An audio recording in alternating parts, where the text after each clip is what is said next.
Thank you very much for joining us this evening. Hi. Zion, for those who are unfamiliar with you, would you mind introducing yourself? Sure. My name is Zion, and I'm a science communicator with a long history of environmental work as well. And now one of the main things that I talk to people about is clean energy, specifically nuclear energy. Could you explain? So, you came from Extinction Rebellion. This is the first question. Why did you choose to leave that organisation, and why do you think that environmental organisations, as they refer to themselves, still oppose nuclear energy? So my original reason for joining Extinction Rebellion was because they asked me to be a spokesperson, and that meant taking quite significant speaking slots on television and various stages around the UK. And I felt that if I wasn't doing it, someone else would do it who would not necessarily be representing the science. So I was quite, I was happy to be offered that, and I took it on. But increasingly, I found it more difficult to talk about the issues when the organization itself was putting out misinformation. For example, just really overblown claims about climate change, like terrifying young people. I mean, this is kind of their strategy. I realized over time it wasn't an official strategy, but I realized it was a strategy. Make everyone afraid, make them believe in apocalypse and societal breakdown, and then they'll act on climate change. So I had a lot of problems with that along the way, and it was always an ongoing debate on the inside. There were other people who agreed with me, so we kind of felt that maybe we could channel the direction of the organization and be more kind of solutions based, be more helpful. But ultimately, I quit because I realized there were too many people who are on the other side who didn't want that, and who actually were quite happy to put out mistruths about climate change and climate related issues, so long as they felt it was, for the greater good, which I was very uncomfortable with. So I stepped away from that organization, and I in that role I couldn't talk about energy in that role. They very specifically believe that the solution to climate change is political revolution. Like, they don't say it like that, but that is what I came to realize as a core member of the group. And again, I disagreed with that. I mean, if you can't say climate change is really urgent, act now, and then say, well, first we need to completely overhaul the political system. And also, I didn't feel that what they were suggesting instead was actually necessarily viable, or going to A, solve climate change, or B, be better for people. So I took umbrage with that fact as well. So there are many reasons, but ultimately, yeah, I couldn't talk about nuclear, which actually was some hypocrisy on the part of the organization, because they're quite happy to promote renewables, and they have done. But then when you ask about nuclear, they say, oh, we don't talk about solutions. So yeah, there's a lot going on there. Wow, that's quite remarkable that they're not actually willing to discuss the solutions to the issues which they've, made everyone very much aware of, and to some extent for good reason. Why do you support nuclear energy, and what potential do you see nuclear energy playing around the world in solving climate change and also, maintaining electrical grids around the world? Well, I didn't used to support it. I came from an environmental background where people are very afraid of nuclear energy. There are a lot of myths. There's some brilliant work now, kind of busting those myths. You're doing a lot of it yourself, Will, which is well done. But for a long time, no one was doing that, or if they were, they weren't really getting any coverage. So we just believed all these ridiculous claims, which to us made nuclear more scary than fossil fuels, and plenty of people still believe that, when actually, when I started looking at the facts, I realized how misled I'd been, how misled we'd all been, really. That even taking into account all the worst disasters that have happened, all the meltdowns that have happened in history, that includes Chernobyl, 3 Mile Island, and Fukushima, the death toll was under a few thousand. I'm not saying that those deaths don't matter. I'm not saying that, but you've got to put it in context of the deaths from fossil fuels, which from air pollution alone is millions, something like 9 million a year. And that's before you talk about climate change. That's before you talk about other impacts, like from mining, and from, people who have to live in the regions where there are gas explosions, and the Deepwater Horizon spill, and all of these disasters. So really, I realized that it's not that scary. It's not that bad. We've been led to believe it through a combination of, environmentalists frightening people because they'd been misled themselves. Some of them were doing it out of bad faith. They have some vested interests, maybe links to fossil fuel industry.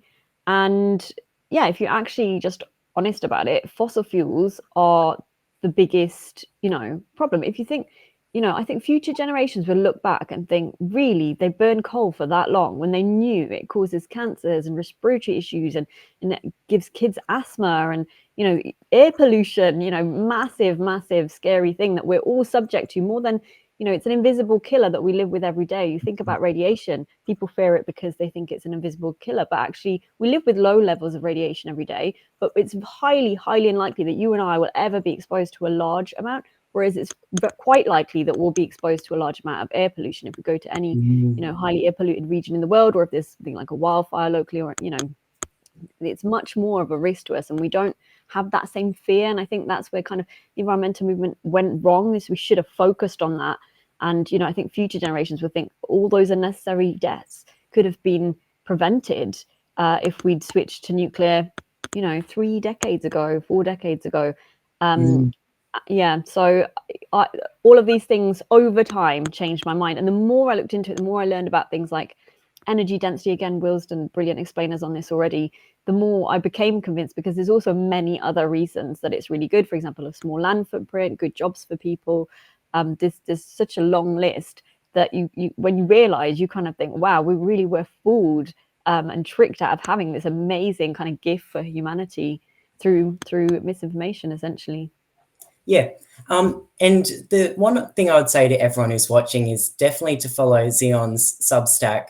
I'm not sure, I'll try and share those details in our next email, but that's a great resource, because Xion always, well, I know you were giving me a lot of shout outs there, but Xion, you've done some great work, of course, and I'll make sure to share that with people so that they can have more resources. Another question, and this is something, a lot of those environmental organizations have, and this is a question from one of our audience members, is, what about the waste? How do you manage the waste from nuclear reactors? So this was one of the things that I had been misled on. There's a myth that the waste is really dangerous, really poorly managed. Actually, of all the energy sources, waste from nuclear energy is the most well managed. Now, there have been mistakes made with waste in the past, but that is actually from weapons. So in the UK, we have a site called Sellafield, it's quite a famous site, where the weapons waste was mismanaged. It's now all cleaned up. It's fine. It's very safe. It's very secure. But there was a period where it wasn't, it was problematic, and people have confused that with waste from energy. Whereas if you look at somewhere like France, where they've had this intense nuclear program since the 1980s, they've never had a problem with waste. Nowhere in the world has had a problem where waste has killed anyone. There's a lot of fears about waste, but it doesn't add up with the statistics. So actually, it is the most well managed of all the sources. It's basically put in a storage cask. There's a photo of me somewhere hugging one of these casks. It's huge. They're tested. These casks are so secure. They're tested by flying planes into them. And when they fly a plane into it, the cask doesn't even dent. And you can look these up on YouTube. You can put in nuclear storage cask test, and you'll see it for yourself. Like, they're really secure. And you have to remember, it's a really small amount of waste that is in this massive cask. It's got several layers of shielding so that you can hug it, which I have done, and get no radiation. You're getting more radiation from the background radiation around you, or like, banana in your pocket, than you are from the cask. So it's so ridiculously safe. And I remember when I went to see one, and I went through all this paperwork and security, and I went to see it, and I was just like, people are afraid of this. It's ridiculously safe, ridiculous. You can't do anything with that. Even if you could somehow transport the cask and get into it, then there's a question of, what are you going to do with a small amount of waste? It's ridiculously safe. And I think, again, you have to look at it in context that, waste is a problem for everything, for every industry, including outside energy. And the fact that it's so well managed is actually quite unusual. If you think, a lot of appliances and things that we just send to landfill, we don't have a way of managing a lot of that waste, and often it is toxic. Same with solar panels. They technically can be recycled, but they're often not. They leach dangerous chemicals into landfill sites. I'm not saying we shouldn't have solar panels. I'm saying we should find a way to manage the waste, but no one's talking about it because they're not afraid of it. Everybody's talking about nuclear waste, which is highly well managed, which, I always say to people, you can go and contact your nearest power plant and have a look for yourself. I mean, obviously in Australia you can't, but pretty much anywhere else in the world, if you're ever somewhere, just you can ask to have a look, and it's very reassuring actually. And the other thing that I think we have to remember is, yes, fine, solar panels, wind turbines, nuclear create waste, but we can manage it. We should manage it. Fossil fuel waste is being stored in the Earth's atmosphere. We are not managing it. We are breathing it in, and we are damaging our planet with it. So we really have to look at it in context. Yeah. Another question is, and I know these are all currently negative questions, because I think it's important to, bust some of those myths that people still believe. The cost and economic nuclear energy, people to your Substack, because you did a great piece on that, and I've just put a link on the YouTube and also on the live stream, as you may be able to see. But a question from Andrew is, a theme of the negative nuclear lobby is cost, both capital and running. What costings are available, referencing some of the newer and proven nuclear options? So yeah, the best thing is to look at my cost piece. What about the cost that I wrote on Substack? Because it's got a lot of those references and a lot of those details in there. But I think we have to go back a step here.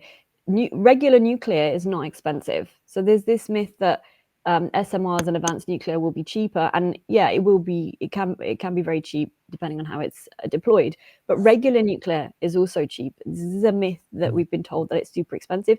So basically, yes, there is an initial high cost investment. Yeah, fine. Like when you buy a house, there's initial high cost investment. But over time, when you pay that back with nuclear, you get a massive return, which is you get cheap electricity for people. Now, the best way to explain this is if you contrast it with wind and solar.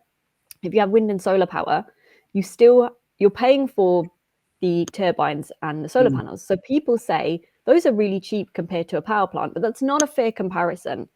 So think about, how will those wind turbines and solar panels work? You have to connect them to the grid. Grid connections are super expensive.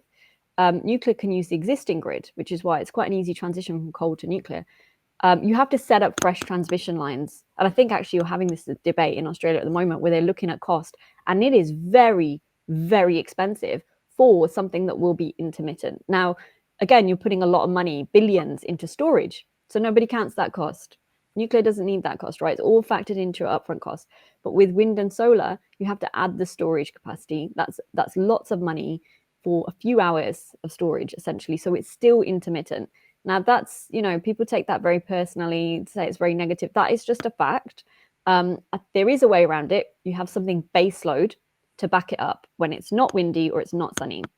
And that is either fossil fuels historically or it's nuclear energy.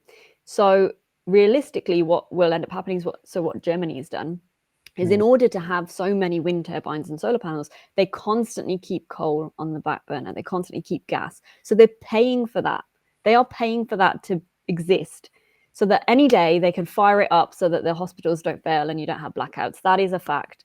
That is what is going to end up happening in Australia. If you don't have something else, if you're not building nuclear, you are going to end up depending on fossil fuels for longer. And I think actually Chris Bowen has hinted at that, saying we're going to be on gas for a long time, which I think is really a shame when you have such a good, clean energy source that is very misrepresented and people are afraid of. As for, if you look at what are upfront costs now, look at the UAE. So again, I did a Substack piece on this about Baraka. So they just went, so the UAE, United Arab Emirates, very oil rich nation. People criticize them saying they're very oil rich. Why do they, how can they care about climate change? Actually, they didn't cause climate change. They've come to wealth recently. They're not the West that burned lots of fossil fuels for a long time. And they're already thinking ahead. They're thinking, well, how are we going to wean off of these things? So this is really good. So they've set their own net zero target. They did an independent report where they got their scientists to look at how are we going to transition. And they looked at these things and they realized renewables is not about just buying the panels and the turbines. It's about all of the grid, all of the storage, and all of the backup. So they actually decided to start a nuclear program. They never had a nuclear program before. They're part of the non-proliferation treaty. So they had to have all these negotiations with the UN and other bodies. And then they said, we have no expertise. We have no engineers. We have no, so they're very similar to Australia. In fact, no, Australia has more expertise because you have ANSTO, but they had no, they're starting from nothing. They have no industry. So opened a bid. It's like something like 20 billion. Someone come in and help us. South Korea won because South Korea is really good at making nuclear power plants very cheaply and very quickly. That's a whole other topic. And they came in and they helped them build 4 reactors. It took, from the inception of the idea of that first report to actually them operating, it took 10 years total. So construction time was much smaller than that. But they went from nothing, set up an industry, get the engineers qualified, get them working on the project from scratch to where we are now with 4 reactors, which means 25% of their energy needs. So that's very quick. It came in at the cost they expected, and now they're thinking about making more and exporting to the regions around them, because obviously this is a very clever thing to do. But it can be done efficiently and quickly, and if it's done efficiently and quickly, then the cost is not so high. Often the cost comes up with delays when it's not done efficiently. And there are examples of that. We've done that in Britain with Hinkley Point, just constant delays. We have massive issues here with building anything, getting anything built on time and cost. We're having this with HS2, if anyone's heard of that. It's about the way that you choose to do it, not about the technology. The technology is very efficient and has been for a long time. No, that's a very good point, especially at the end. There's no reason why nuclear energy has to be expensive if you want it to be cheap, if that's your objective. I'm not sure if you're able to comment on this, but there's a specific question in regards to thorium. And the question from Kevin is, are there any countries developing thorium reactors, and how plentiful are thorium supplies? There are a number of countries, a number of SMR startups that are working with thorium reactors, and there is plentiful. Thorium is plentiful. I'm always being messaged by thorium people actually saying, you have to look into this, it's really important. And I agree. And I think at the moment there's a race going on with SMRs. There are different types of SMRs, and we don't know yet which one will be successful and will be the startup that people start deploying everywhere. Which will be the best kind of proven cost-effective form of energy. So it might be molten salt, it might be thorium, it might be something else. Time will tell, but certainly it's viable, and certainly people are building them. Another question, and so what, for someone who's unfamiliar with this topic, why does it seem that around the world there's so many countries shutting down nuclear reactors, whether that be, in the UK, in the US? Obviously, there's been investments, especially in next generation nuclear, but why have so many countries, and even another example is Germany, decide to shut down their reactors? And do you think that can be taken as what does that say about nuclear more broadly? Well, so I think there's 2 things happening. A lot of countries are coming to nuclear for the first time, like the UAE. India's just put online its own indigenous design of reactor. A lot of the East, actually, China's building a lot of nuclear reactors. Yes, they have a lot of coal, but they're already thinking air pollution's not great. Let's start thinking about the transition. Whereas if you look in the West, a lot of us just stopped thinking about the transition. Now we're being pushed to do it because of net zero. But for air pollution alone, we should have done it a long time ago. And that has come from years of misinformation from the environmental movement. I think it's the worst thing they ever did. And those fears have bled into pop culture. So, The Simpsons, China Syndrome, there's a lot of pop culture. There's a lot of disaster movies that start with some unknown kind of nuclear bad thing happen. People confuse weapons with energy. So the bad feeling, around nuclear has been so significant that it's affected everyone, including politicians. And so I think, especially with, green parties, which almost every green party in the world protest nuclear, like they have it in their manifesto, except for the Finnish Green Party, who recently changed their mind, which is a different topic, but I have also written an article on that. And what happened is the politicians fell for the misinformation. They went with their feelings instead of with facts. It's very easy to do, to be honest. I would say often that's how it works.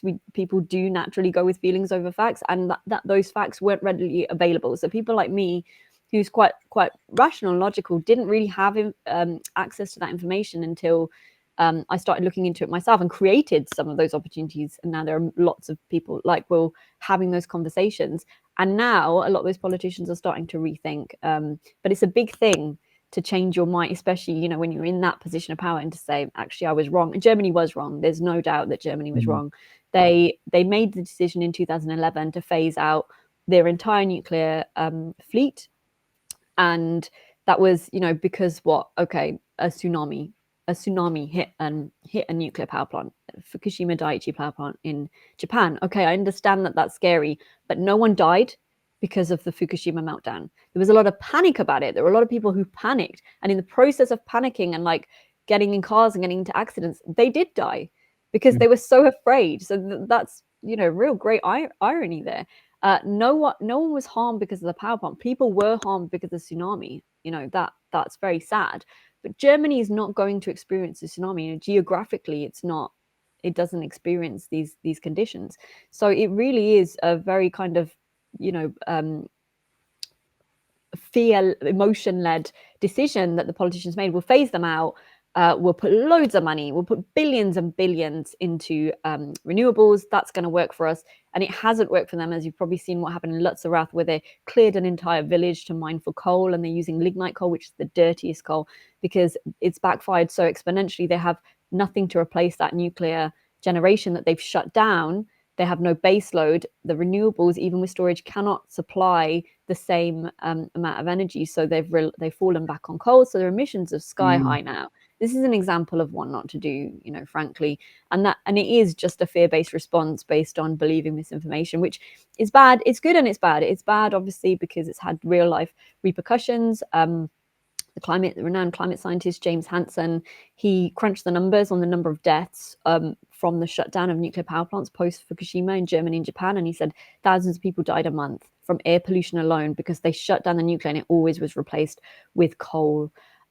So there are real life repercussions, but on the other hand, there are a lot of people, you know, addressing the misinformation now, which I would say 10 years ago, no one was doing. Like it was much harder to get access to the right information. The fact that that's happening now and this debate's happening, for example, in Australia, you know, finally, I find that very promising. And I think, you know, eventually the truth will win out, I think. I've just got 3 more questions for you, Zion, because I understand that you've got something else to do after this. The third last question is from an anonymous questioner. How can we keep nuclear reactors cool in a place like Australia with many water competing interests? I mean, so you could ask the UAE, because it's a very similar hot, dry climate. Actually, again, they're looking at something very clever, which is building desalination plants.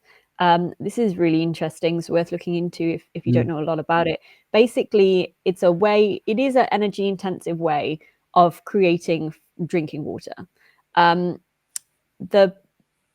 There are people who don't like it. It's large infrastructure. It's expensive. But frankly, a lot of dry regions are going to experience water shortages more commonly and should be building desalination plants anyway, even if they're just there in reserve for now. You cannot run them without a huge amount of energy. And that's kind of in the back of the mind of these countries in the East, like the UAE, thinking, you know, I saw in their original documents where they're discussing nuclear, well, then we can also have desalination because nuclear will be able to provide that. So, water is going to be a problem globally. There is a solution, but it's an energy intensive solution. So it still comes back to, you're going to need a lot of energy. Instead of planning for less, yeah, sure, you can have less emissions, but don't plan for less electricity, because actually we're very good at finding ways to increase our electricity use. For example, look at AI now. AI is very energy intensive. That's not going away. That's here to stay. We need to think about meeting those needs in a way that is best for people and planet, which is by using clean energy instead of burning fossil fuels. Yeah.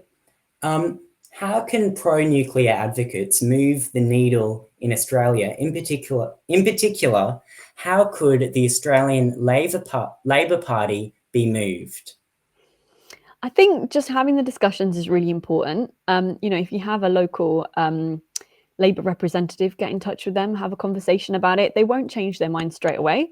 Nobody does. But chipping away and giving little bits of information, being friendly about it, actually that can go a long way, because a lot of politicians don't have a science background. In fact, most politicians don't. They're not highly science literate. They don't necessarily understand the basics, and they, just like a lot of us, they believed misinformation. So you can have those conversations, and I think it can go a long way. Sometimes you'll come across someone who just, they're definitely never going to change their mind. Don't bother with that person. You can usually tell who they are. A small number of people, it's a fundamental belief, you will not be able to change it. But most people have the conversations. The Labour Party in Britain is very pro-nuclear, has it in its manifesto. You have Keir Starmer speaking very openly about it, and before him, Ed Miliband, and lots of other Labour politicians have always been very vocal about it. And although it's not new, Tony Blair was pro-nuclear a decade ago, speaking very openly about it. It's not new, but what I would say is they're much louder about it now. And that's because people have contacted them and have said, actually, what about this? And they said, we already agree with that. We're going to be more vocal about it. So you might be surprised at how many people do kind of think, well, yeah, we don't want to do what Germany did, but they don't want to upset their voters. So if you show that you're a voter and you will back them if they support nuclear, that's all they want to hear. That's politics, isn't it? True.